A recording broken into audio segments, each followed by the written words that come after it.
been what, a month? Or just a month for me? Okay, let's stand for the flag salute, please. Pledge allegiance to the flag of the United States of America and to the republic for which it stands, one nation, under God, indivisible, with liberty and justice for all. Okay. So can I get approval of the minutes from last meeting from the 25th? I move we approve. Okay, so I got a, all in favor? Aye. Okay, so we're going to open up the oral comment from the public. Members of the public can be heard on any item that of interest that not on the agenda. Speakers can address the commission. Will be allowed 3 minutes. Be advised by law, the commission cannot take any deliberation or take action on those comments. Anybody in the public want to open up? No. Seeing none. Motion to close public comment. I move we close public comments. Second? All in favor? Aye. Aye. Okay, good. Let's move on. Make this. Okay, design review of the exterior commercial building. 926 Main Street. Oh, I'm sorry. No, that was the, I got the bad one. Okay, not doing that. I think. we did that Okay, last public hearing to consider a lot line adjustment. That's where we're going. Yes. Okay. Applicant is John and Linda Gaffin. Okay. Oh, looking for you. Staff on that one.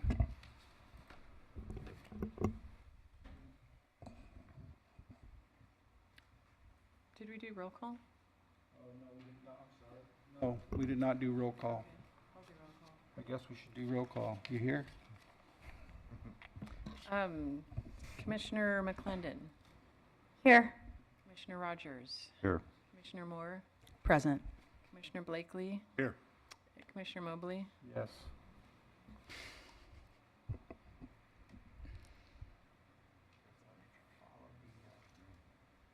Guidelines in front of me. No more vacations for you. So I'll just say it for the record, Haley and Bradley are absent. Okay.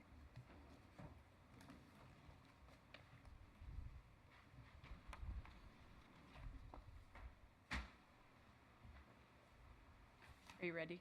Did you Oh, yeah, please. title? Okay. All right, thank you, Commissioners and Chairman Mobley. So, yeah, this is a lot line adjustment request to add 0.12 acres to a developed residential parcel from an adjoining vacant parcel, resulting in a developed parcel of 1.4 acres. The location is east of Ronaville Road on Towhee Drive, which is off of Gullickson. So Gullickson is the main road that intersects with Ronaville Road. And it is in, let's see, I think, where is it? Can't quite see it on this map. It's not really showing up. But it is generally in the hillside area east of Ronaville Road. Oh, is that it? No, that's Forest Hills. Here it is. There it is. Okay. And here is an aerial view. So Gullickson Drive is the larger neighborhood road, and Towhee is just this stub road that was built to provide access to the 24-acre parcel to the north. And this, in the staff report, this is called Lot 48 because that's what the lot number is for the Gullickson subdivision. And then in the staff report, the 24 acres is called the remainder. That is what's shown on the subdivision map that was created. So the lot 48 here are the developed parcel. It doesn't show up on the aerial, but there is a house built in that portion. This was lot line adjusted I think it was last year, in order to create a more level buildable area. This drops off, the front of the parcel drops off. So they did do that lot line adjustment, and now the lot line adjustment is to increase the rear area of that parcel for a larger yard, and also to accommodate some of the drainage patterns so that they can, manage those better by having it on their parcel. And this is the site plan. So there you can see the existing house built on that the flat area, and then this is the triangle that will be adjusted. So the line to be deleted will be the rear yard, the existing rear yard, and then it will just be moved to the north to create that larger area. So currently lot 48 is 50,450 square feet and developed with that single family residence. So once that line is moved, it will remove about a tenth, just over a tenth of an acre from the remainder and adding it to lot 48, resulting in a final lot size of 62,730 square feet for lot 48. And the remainder will be adjusted from 25 acres to 24.89 acres. This is general plan designation of residential very low, zoning district of residential estates RE20. It does have a B overlay. This isn't really consequential to the lot line adjustment, but the B overlay was to modify the setbacks for that subdivision, because most of the units are up on the outside of the hillside area, or the little gully that the road goes through. And so the lots are created smaller. There's more open space on the larger lower lots, and then the smaller lots are up on the level area. So they do have the lots are smaller than the minimum that was done under a plan development, and so they have reduced setbacks. So the newly configured parcels conform to the Fortuna zoning ordinance and all other city standards. This has been reviewed by the city surveyor and the city engineer and other agencies, and there weren't any comments or concerns. So with that, I'll pass it back to the Planning Commission. Okay, so we'll open it up for public comment. Anybody have anything to say on this? If so, would you come up to the microphone, please? And I'm John Gabb, and pretty much what Liz said, she told you the story. It's pretty simple. I can't even imagine anything controversial in this situation, and the primary motivating factor was to be able to deal with the drainage that we've had to install after the construction of the house, and didn't realize that it was going to be so close to the boundary, and actually some of it across the boundary on Went property. And so after discussing it with Sue Long, she agreed, yep, a lot line adjustment is appropriate here, and we've requested it, and they are entirely agreeable. Wally's here, so that's basically it. If you have any question, I'll be happy to answer them. anybody have any questions? Makes a lot of sense to me. Okay. All right. Well, you got something? Well, right. I'm just going to explain that the way that road is going up to the north there, when we designed that, we were going to do a phase 4 and 5 of the Gullickson subdivision, and that road was cut in with that purpose in mind. And then we had 2008 and things fell apart, and then we let the approval for phase 4 and 5 expire.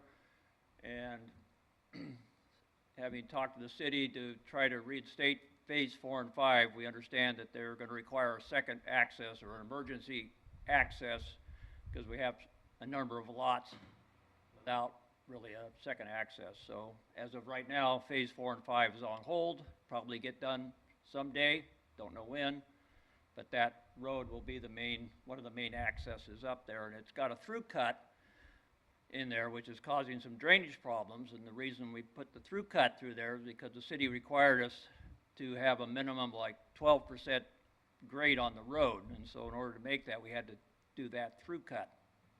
So, and then that's created some of the drainage issues that John's having. Anyway, if you have any questions? Anyone? Okay. Thanks, Wally. All right, back to you guys. Or I guess, motion to close public comment. Motion. I'll second that. All in favor? Aye. Okay, back to the panel. Anybody have anything on this they want to bring up? Looks pretty straightforward. Yeah, let's move it. Pretty easy. Okay, looking for a motion then. Motion to adopt resolution P 2019-3013, a resolution of the Planning Commission of the City of Fortuna approving the Gaffin lot line adjustment. All in favor? Aye. Aye. Oh, sorry, I guess we need to go to you. I'm sorry about that. You need to do that. Let's move it. Getting a little ahead of myself. Yes. Yes. Yes. Yes. Yes. Okay, there you go. All good. Get all the warehouses done. So now I guess we're at the, this half of it. The housing development part of it. This part's gonna be a whole bunch about you, huh? You know, however much, it's at your pleasure, however much you want. I don't have public comment, but there's nobody here, so, Yeah, I was just gonna, I'll make it brief or as detailed as you want. So, yeah, however many questions you want to throw at me afterwards. Free. Okay, so, yeah, I'm really happy to be bringing the housing element to the Planning Commission tonight.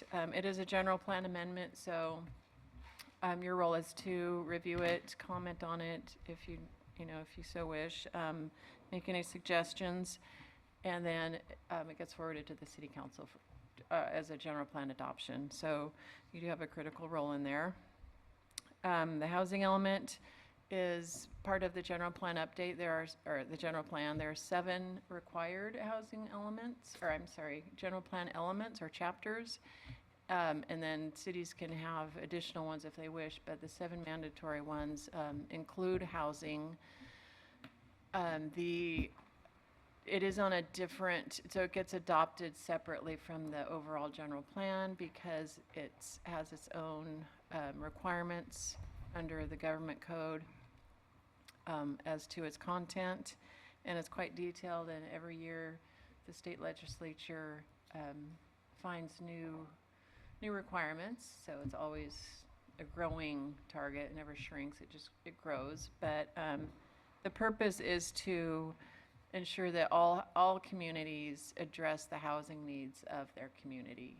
So it's one way, in all economic categories and all special needs groups. So it's a way to create, parity between communities and to just make sure that communities do at least, identify what the needs are and then create programs to facilitate those needs and make sure that there's an adequate land inventory to create houses for all economic groups within the town, within the city.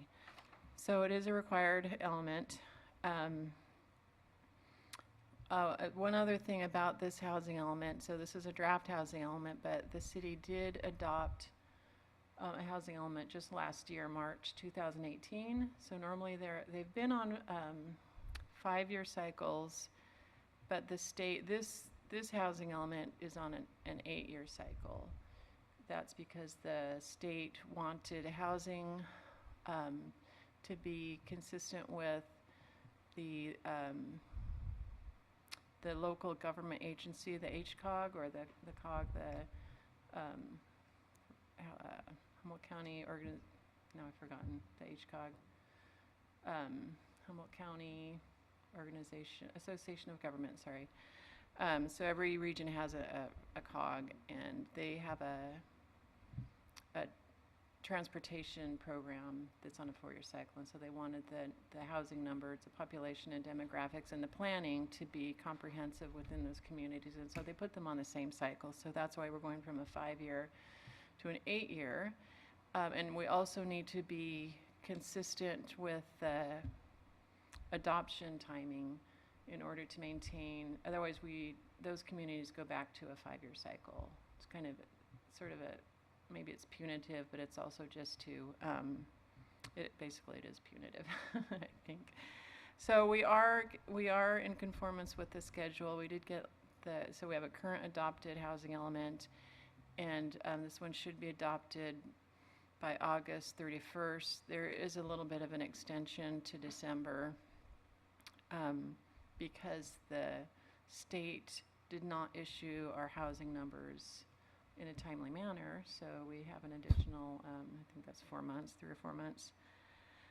But there's other benefits to having it adopted by August 31st, so that's our goal.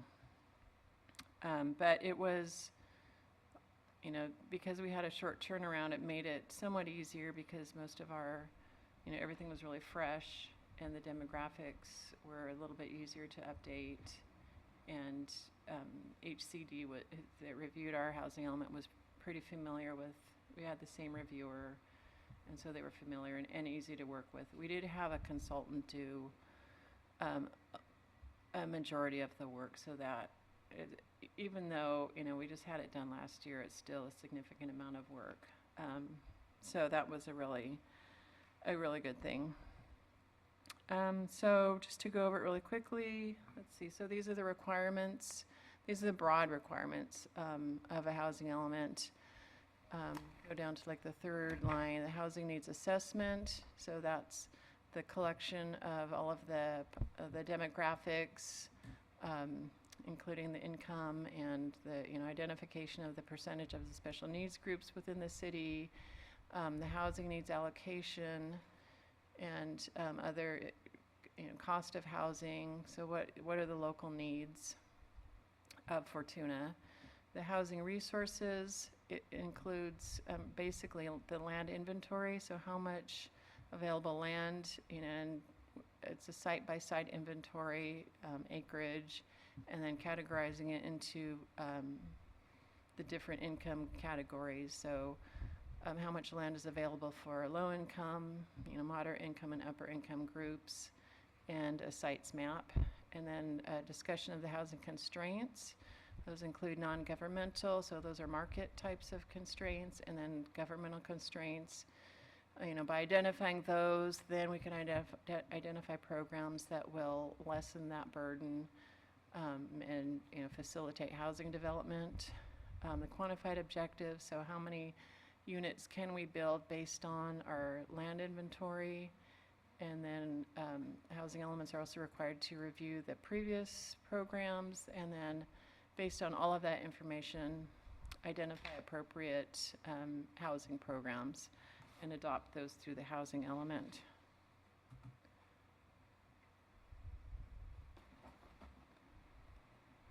I don't know why this is so slow. It's kind of what I just said. I'm not going to go over that again. So I think I kind of have duplicate slides there. But these are all in the lengthy government code sections. And this is just kind of visual of the process. We did have public participation.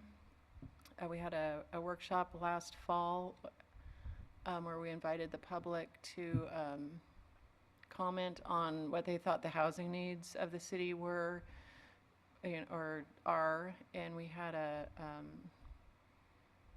we distributed a survey questionnaire pretty broadly to a lot of different groups, advocacy groups, nonprofit groups, housing and homeless providers, building industry, different types of interested parties. And so we invited them to the workshop, and we did get some survey responses, and those are included in the appendix of the housing element, and with their written responses summarized as well. And then, so those 4 puzzle pieces, review and revise. HCD does encourage, building on the city's previous housing element. So that's, I think that's a really appropriate way for them to support the work of the city and to have the plan be a process rather than just a new housing element every, 4 or 5 years, but to build on what works and what doesn't work. The housing needs, resources, and the regulatory framework all, again, result in those programs that we'll be reviewing. So the housing needs assessment, we look at the special needs group. We start with, just really basic demographics.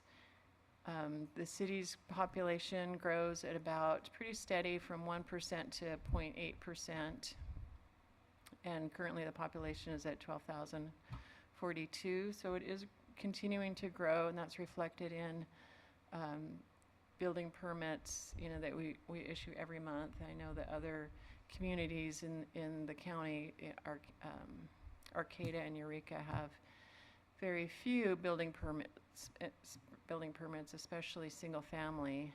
They do some affordable housing developments, but those are, pretty sporadic. But Fortuna, some other communities, so our growth rate is at 0.8. I noticed that the counties, I think, is at 0.4.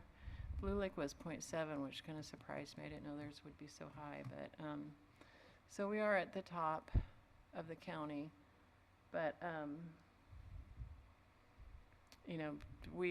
if you look at the general plan map, we are getting confined somewhat, and we are constrained by the hills on to the north and the east, and the river on the west, and then the Van Dusen on the south. So let's see. I'm not having a good connection here. Sure, this is not progressing. I think it's frozen.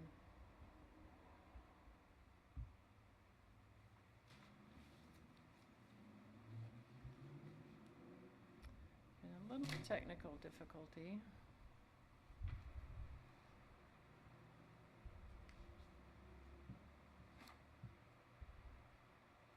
Sorry about that. Glitch. I think it's the heat. Doesn't like hot days. It's just, it's just kind of frozen. Do you think it's the, it's not the projector? I did.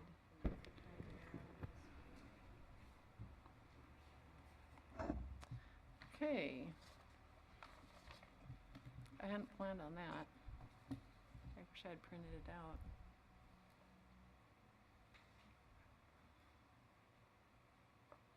You want to bring it back up to here? What's that? You want to see if we have questions while you go look at that? Yeah, I mean, there are only a couple of other things. So you may have had a chance to look at the housing element. And it pretty, it definitely follows the state requirements for the content. The housing needs assessment is the section that includes, that would have been the next section that I was going to present. The population characteristics, employment, household characteristics that can include the size of houses and, how sizes impact affordability, the income characteristics, housing stock characteristics. So what's the conditions of the housing within the city is the housing stock, what's the percentage of houses that need rehabilitation versus new housing, kind of indicates the needs of the city. Special needs groups, those include seniors, disabled, very low income, female head of household, large household. So all of the groups, those groups have their own special needs, and they also tend to have more affordability issues. So, female head of household, for example, is going to be, only has one income, and so they, other issues where they tend to have maybe less support and have higher needs as far as being able to afford housing or afford, good housing. And then, so that's, there's a whole section that helps the city determine what are the housing needs based on all of those demographics and income and special needs groups. And then the next section would be, what is kind of working? Housing affordability, so that would be the cost of housing within a community. And this table shows, this is based on a 4-person household.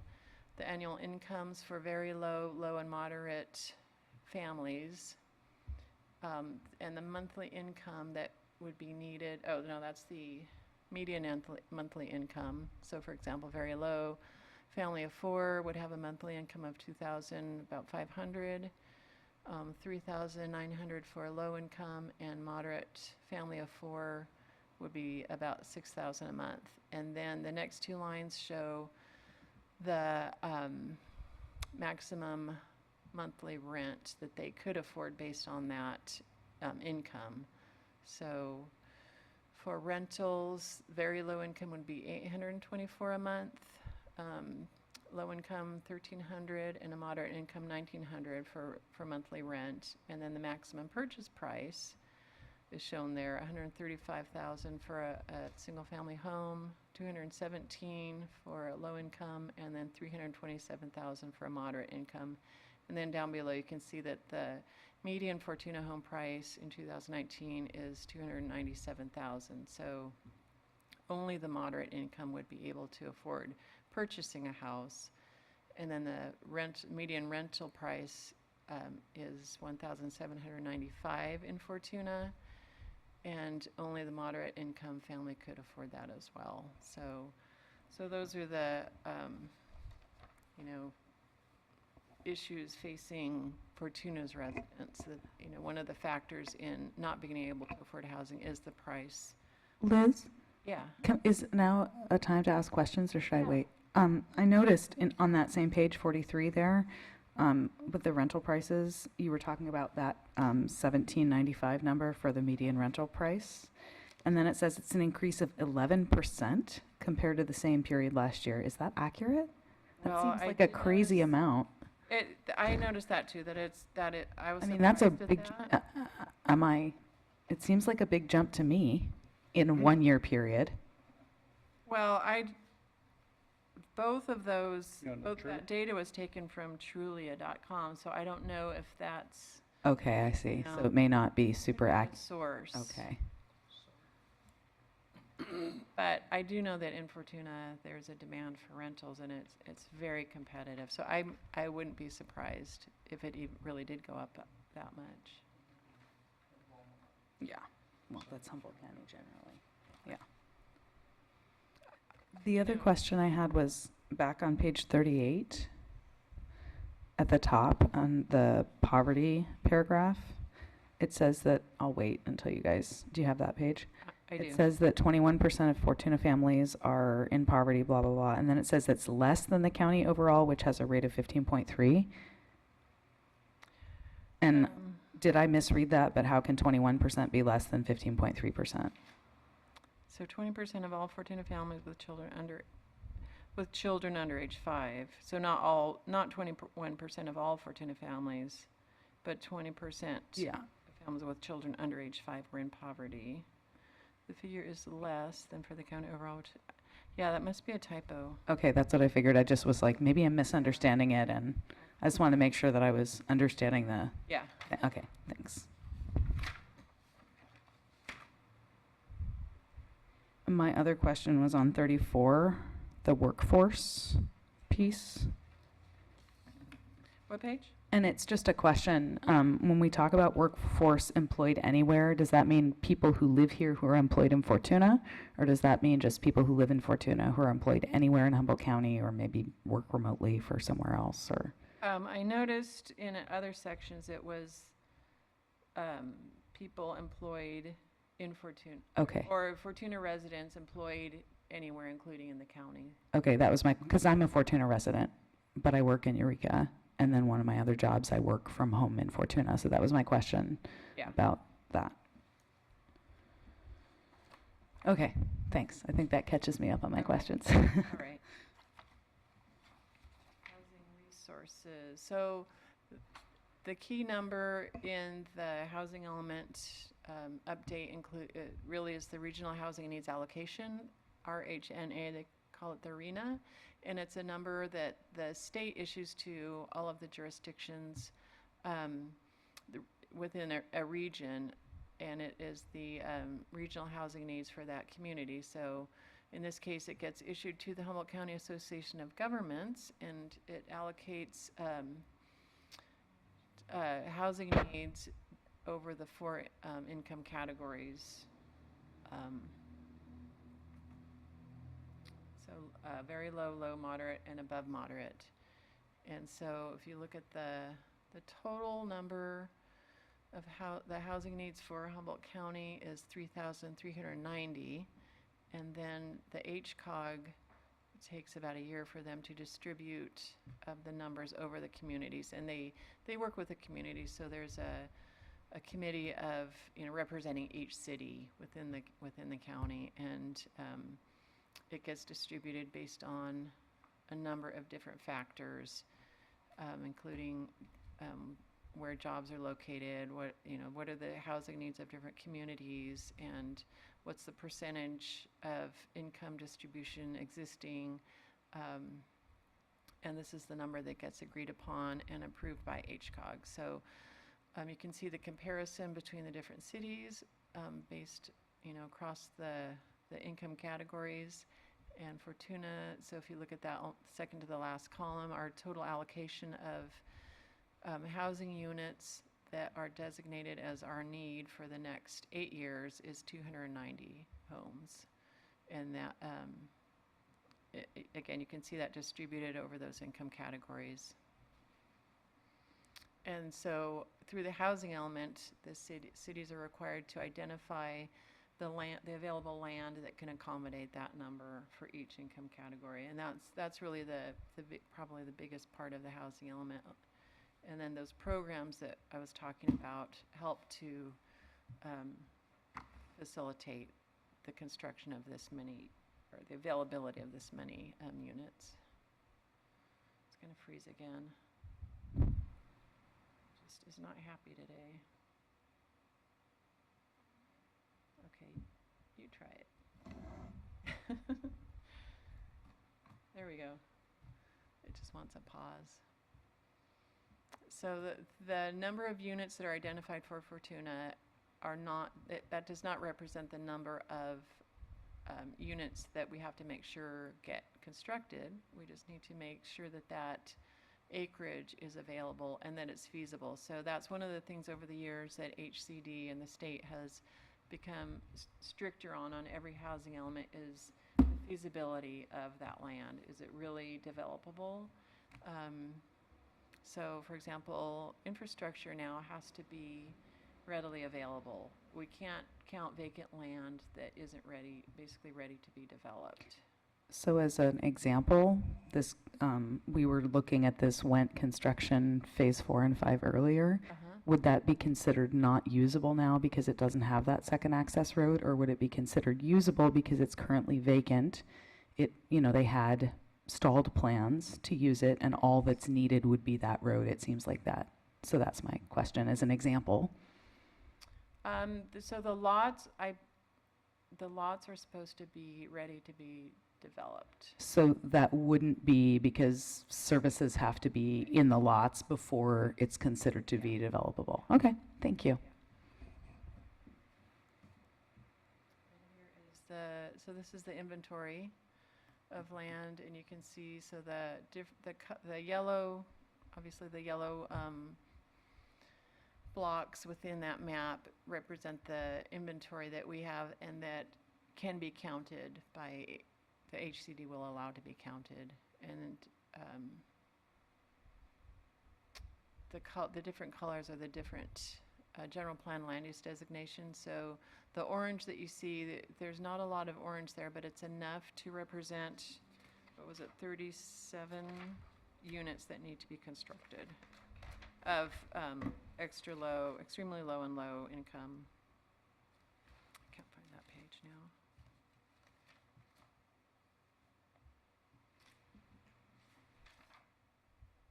Oh, 73 very low and 46 low income units in the orange in the center part of the city. So we do have that inventory, and HCD did approve this map. I know that other jurisdictions, Eureka in particular, if we don't have the inventory, if cities don't have the inventory, then they do have to go through a rezoning process somewhere in the city to accommodate that many units. And there are other creative ways as well. I think that's what Eureka is doing, coming up with multifamily within their downtown area, different approaches like that. This is a comparison of the arena there in that second column, our site inventory capacity, and we do have a surplus actually of land. So we were able to meet that RENA requirement fairly easily in this element. I don't know if we will in 8 years.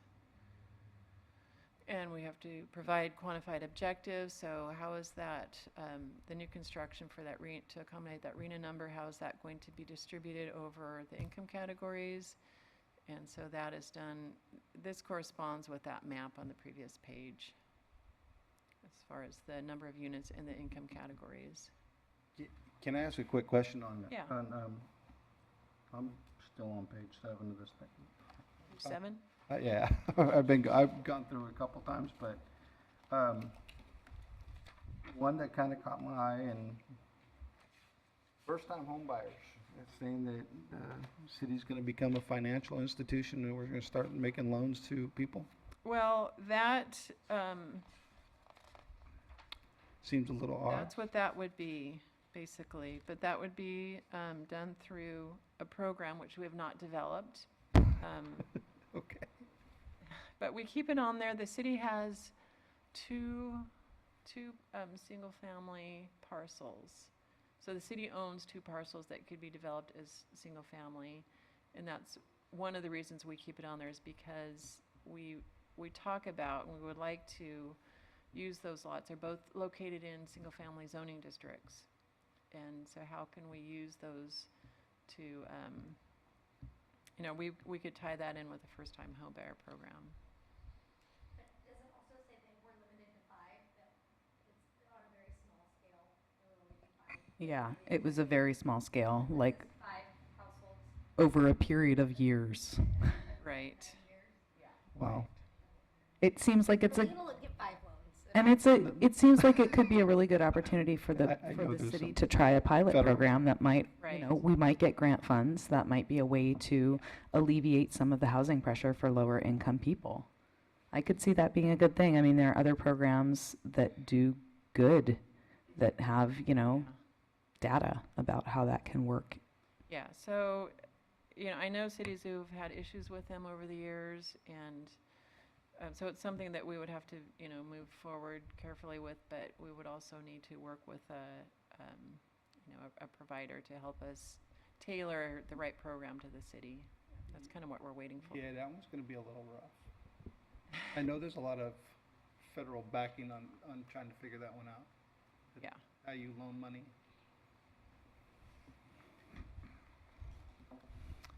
Okay, so we also have to address housing constraints. So what are the things that create roadblocks to affordable housing? Look at the non-governmental issues, that's construction costs, land costs, and mortgage financing. We don't have a lot of control or any over those. We need to identify them in our community.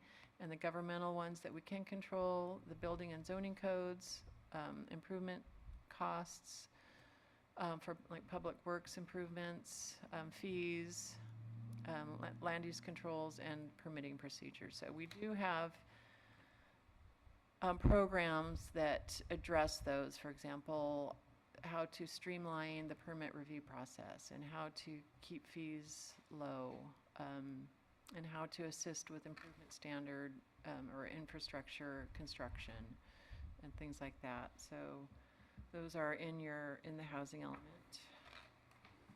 I'm not getting into too much detail on that here, and I also don't want to get too bogged down in going over each and every housing program.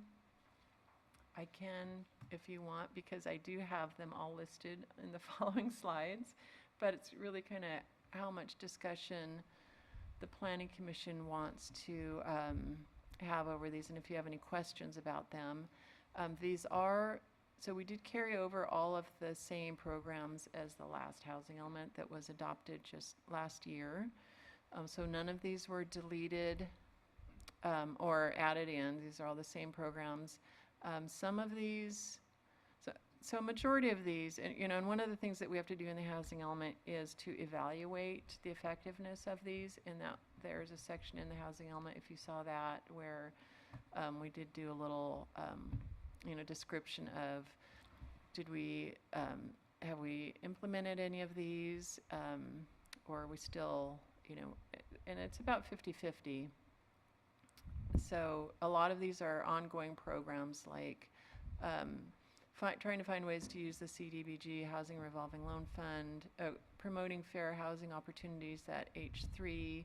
That's something that we have information around at City Hall and on the website. So there's things that we do on a regular basis.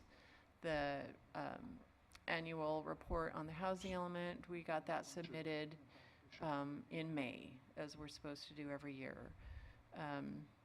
So a lot of these are ongoing, just kind of maintenance things, information that we make available. Vacant land, we have a vacant land inventory that we make available to developers. We try to find ways to promote housing partnerships. And then some of these we have not implemented yet, and we disclose that in that report. Things that are on a to-do list, the accessory dwelling units is there, and we've talked about that, and that's in our plan to bring that forward as a zoning amendment. The one thing that is different from last year, H11, the emergency shelters, we did accomplish that zoning amendment last fall, where we actually already had it, but we needed to amend the code to kind of tweak it to make sure that it complied with state law. So we did do that actual zoning amendment, and we have a couple of other zoning amendments that we need to do.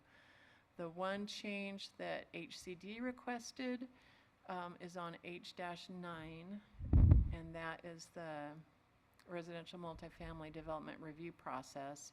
So every year they really focus in on our multifamily conditional use permit process, and they are always making us explain why our use permit process doesn't impede or slow down or threaten multifamily development. And every year you can tell they get stricter, and they want to eliminate that process. So this year they basically, in our review this year, they basically said you need to develop a site plan checklist, and if it complies with that site plan, it needs to be an administrative approval, not a discretionary approval. So we wrote the program that we will, will carry out that process of amending our multifamily review process. So it's something that will come to the Planning Commission and the council, so it's not something that we're gonna, staff is gonna create ourselves. So we'll have a pretty detailed, careful checklist, and if it complies with all of those standards, then it doesn't need to go to a public hearing. So, and it doesn't mean that all multifamily have to do that. There can be some exceptions. Is it, is it on a steep slope, or does it have some kind of traffic issue or something that kind of bumps it out of that site plan review process, and then it could go to conditional use. So I'm not sure exactly how that will play out, but I just wanted you to know that that is the one program that has changed from the previous housing element. So they're getting stricter, and basically they said, if you want your housing element adopted, you're going to do this. And, you know, again, I'm not sure what that result will be, but it's something that will be a hearing to amend that at our current use permit review process. So, any questions on any of the programs? I can pull anything and talk about it.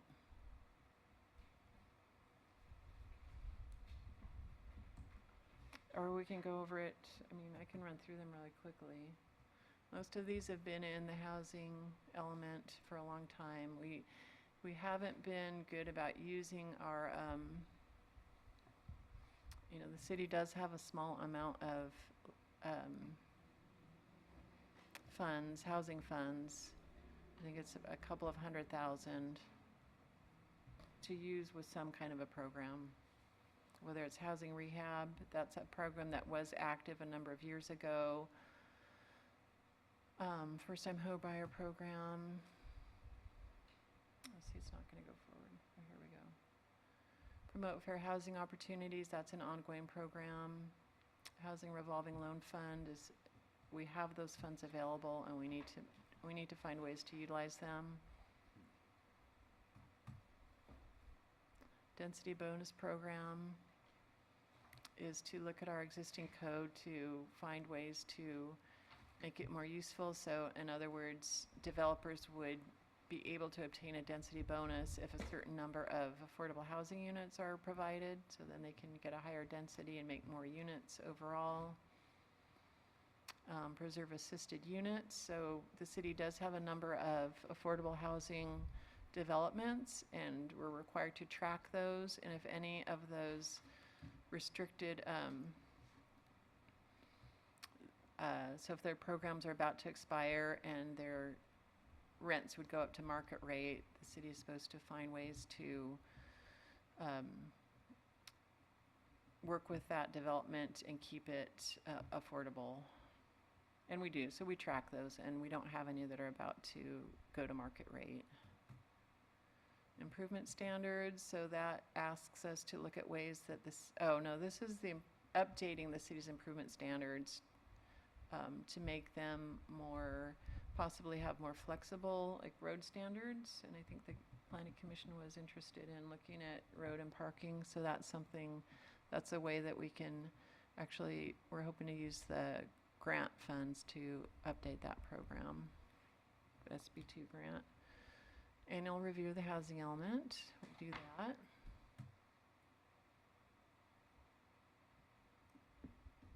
This is the H9 is the residential multifamily development review process. Oh, they also want us to look at design review and find a way to make that also a checklist. And we can visit design review and, you know, see if that's feasible. And this is also part of the grant that we're submitting for funding to help us have consultants help us with some of these programs. So I think this would be a really interesting one to have. The H9? Yeah.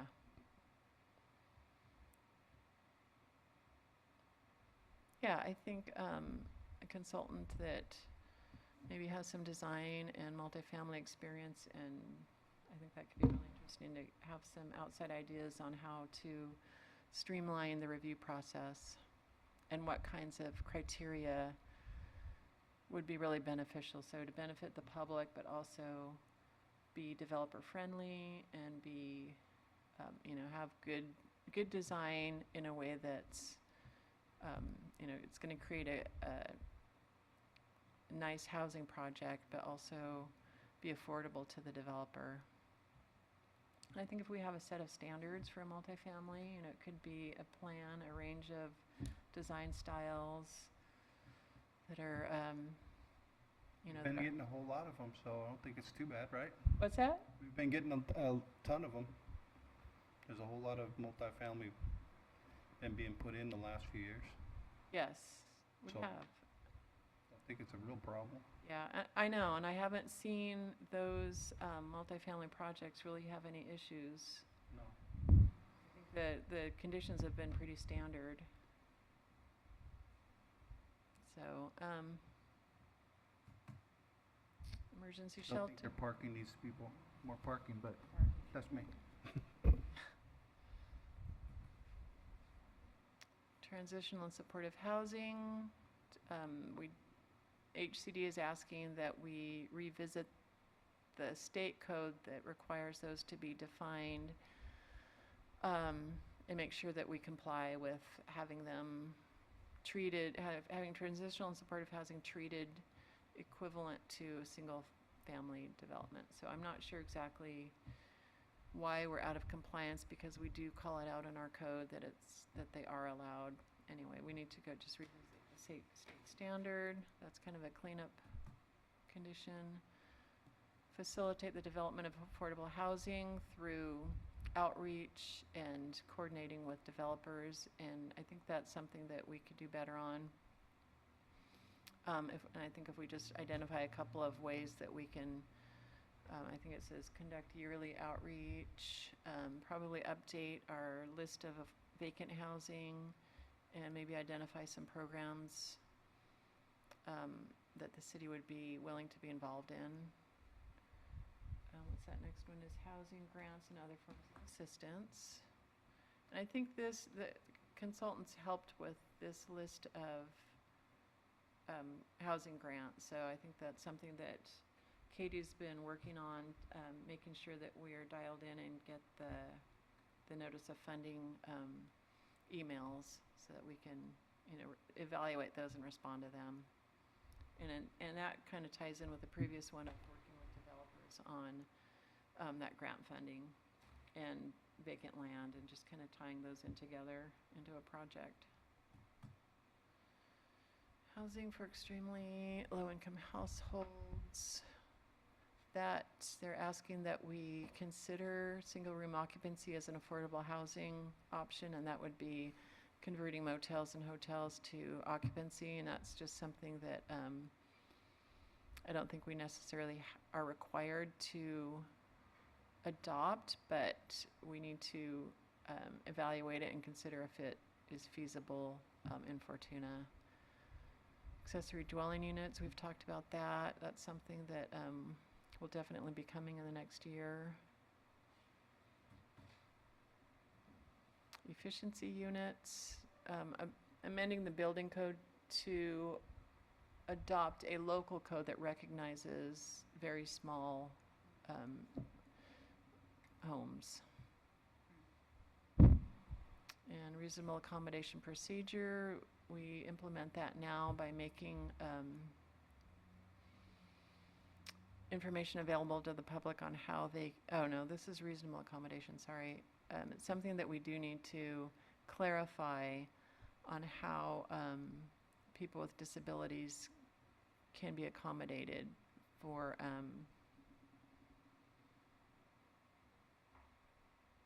during the permit review process.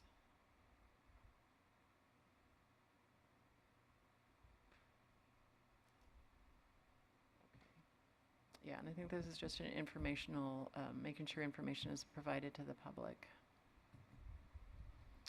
Is it about, I'm seeing here, it says one or more persons living together in a dwelling unit. Is it about caregivers?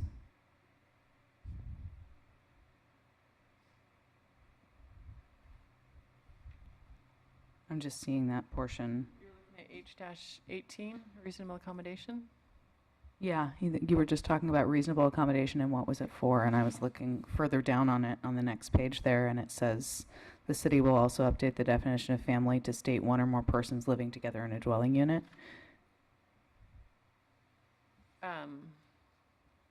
What page is that on? 26, top left. It's a continuation of H18.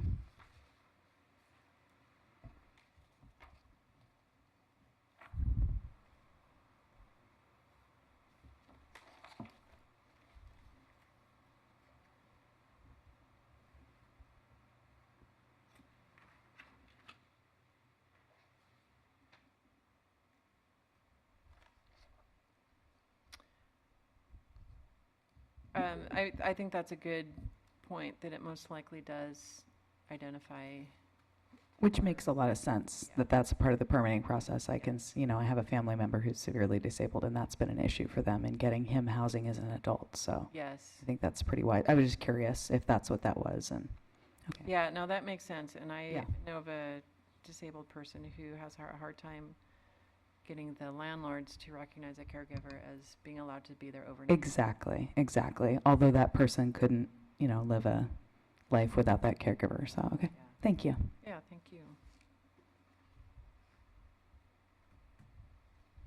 We're almost done here. Assistance to persons with development disabilities.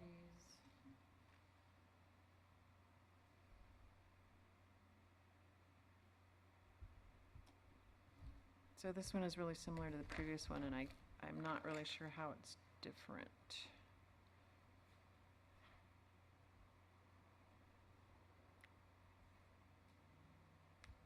But it will provide information to people with disabilities.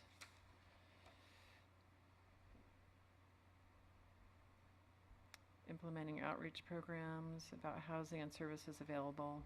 Okay.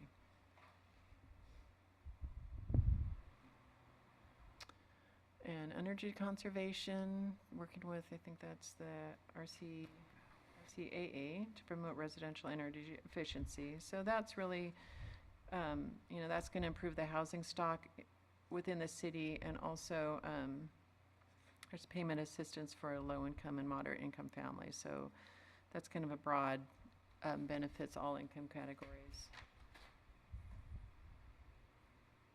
Inclusionary zoning ordinance is kind of tied, similar to that density bonus, where affordable housing will be included in exchange for amenities that the developer is requesting. And that's a code that we don't have, but they want us to consider it. So that's something that we'll need to kind of take a look at and evaluate when it comes up.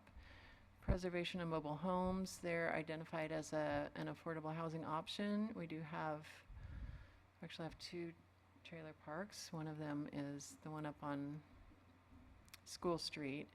And so this is encouraging the city to work with the homeowners and finding ways to preserve them as an affordable housing option. It's kind of a big can of worms there, but it's Yeah, something that we it's like, what does that mean? Because we're seeing, even locally, a lot of issues with park owners raising fees and that becoming not so affordable suddenly. So my question was, what does that mean? Working with the owners of the trailers, or working with the owners of the pads, or both? Probably, it would take both. It would take both. I was just curious because I know we've had a number of kerfuffles around that. I thought when we did that deal with the one over here on the boulevard, that the city wasn't part of that. That had to go Oh. through the state. Right, so that was for the quality and the permitting and the inspection, so we weren't able to enforce any of the nuisance abatements on that property. Ah, I see. And I think the same applies to the one up on School Street. But this is a really broad, general program where it kind of gives us some direction, but it's really where we're going to have to create our own program on how to tie in with, the rents and the affordability there. Right. I know you have a certain number that you have to hit that's a target. So I was just curious what that meant, because as you said, it was pretty general. So thank you. Yeah. It's going to really be a matter of, seeing what the options are, kind of learning about how to, whether that means an ordinance or, I think ultimately it probably would be an ordinance adoption. Right. The best way to actually preserve it is a low income thing, and also, deal with potential, city abatement issues. What do we call that? City utility issues? Service issues. Maybe that's what we call it. Yeah. Okay. Thank you. All right. Infrastructure provision and financing. So we are going to be looking at ways that the city can assist with financing. There are a couple of different options So that would be a way to make infrastructure, kind of support and finance infrastructure, whether it's through loans or direct financing, to make home building more affordable. Employee housing is for farm worker housing, and this is a requirement that we do update our code to recognize farm worker housing. And they did ask us to implement this. So it's something that's important to HCD, even though not all communities have farm worker housing, but we do have agriculturally zoned land, so, you know, and I think it will be fairly simple to amend our code. We do have a code section that does identify farm worker housing, but they wanted us to make it more clear that it's a principally permitted use in the ag zones. All right. Come to the end of the programs. Did anybody have any questions or comments? So that's interesting. I'll have to do some research. Thank you.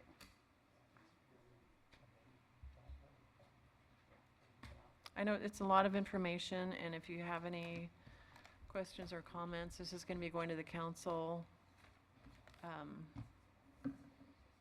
But on the resolution before you, it would be to make a recommendation to the council to adopt the housing element. Motion to adopt the housing element? Is that what we're doing? So, yeah, at this Recommendation. point, Motion. what do you need from Yeah, us? exactly. Let's, So are we supposed to actually make a motion? yes, we need an Okay. actual recommendation to adopt or not. Okay, I move to adopt Resolution P 2019-3013, a recommendation of the Fortuna Planning Commission that the Fortuna City Council amend the Fortuna General Plan by adopting the Fortuna housing element. Second. Commissioner Blakely, Yes. yes. Chairman Mobley, Yes. Yes. Yes. After you fix the typo. Fix what, sidewalk? After you fix the typo. Oh, This is just a draft. Okay. got that written. The element itself will be a final product. Anybody have anything for staff that they want to bring up, talk about, anything going on? thank you for your work on that. Yeah. Oh, thanks. Thanks. I agree. And also all the work it represents, all the grant seeking and thoughtfulness about our community planning. Thank you again, as usual, both for all the work. Well, I And Merritt, who's not here. Housing and economic development are both areas that I wish we had more staff and more time to pursue. I mean, we do what we can, but, you know, we have a lot of current stuff that keeps us really busy, and I really regret that, you know, we do some, and we do our best. I wish we had, really, it would be great if we had a lot more resources. Yeah. But someday. And this will reduce our risk of future liability. Yes. litigation. Absolutely. That's why I'm supporting it. Thank you. We don't want to go down there again. And as far as staff support, I will say, we mentioned enforcement of certain things. We do now have a part-time code enforcement officer, and that's paid for by Measure Z funds. And it's really moving along really well. He's been working on, you know, there's the level of violations that are easy to enforce because, you know, people don't realize that maybe some weeds or trash are getting a little out of hand, and most of them clean things up really quickly. And there are the prominent, you know, horror scenes that just really. The one on Ronerville Road that's, Yeah. Yeah, there's No. two there. Yeah. And then there's another one on Acacia Drive that's not as noticeable unless you live on that street, and then it's really bad. So that one, we just had the hearing. So, you know, there's a couple of notices, takes a couple of, you know, it takes inspections, then noticing, and then the hearing, and then the cleanup. So we just had the hearing on that one, and they did issue the findings. So they have to post the findings that this shall be cleaned up by the property owner in 15 days. And if not, then the city, that's another thing, there's a cost to the city, which we can get reimbursed on a lien. So, but yeah, that one, hopefully will get cleaned up. And then the one on one of them on Ronerville Road, they issued the notice of a hearing, and we scheduled the hearing on that one. That one's a big, oh yeah. Both of them are near me. Yeah. Yeah. And it seems like the city is pretty determined. I am Plan. so grateful. I know there's a plan. I'm being patient. The police just tell me to report everything that's hinky, and we do. It looks good. I know we've, It's really since one of our commissioners isn't here anymore, and we did bring up the trailer park. Do we ever hear anything back about any of that?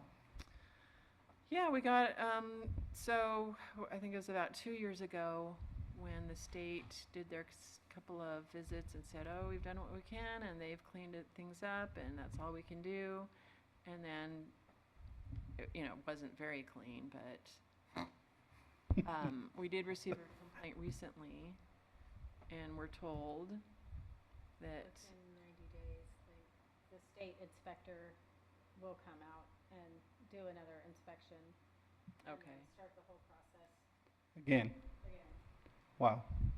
So from his last inspection, he didn't come, said everything was fine. He asked to be called again. That was- Cool. It took some convincing to get the inspector to come again, thanks to our new code compliance officer. That officer holds some weight, that phrasing. Cool. Thanks, officer. Officer Hanson. Yes, Wayne Hanson. He's All really right, anything else from anyone? Looking for a motion to close. Motion to close. All in favor? Aye. Opposed?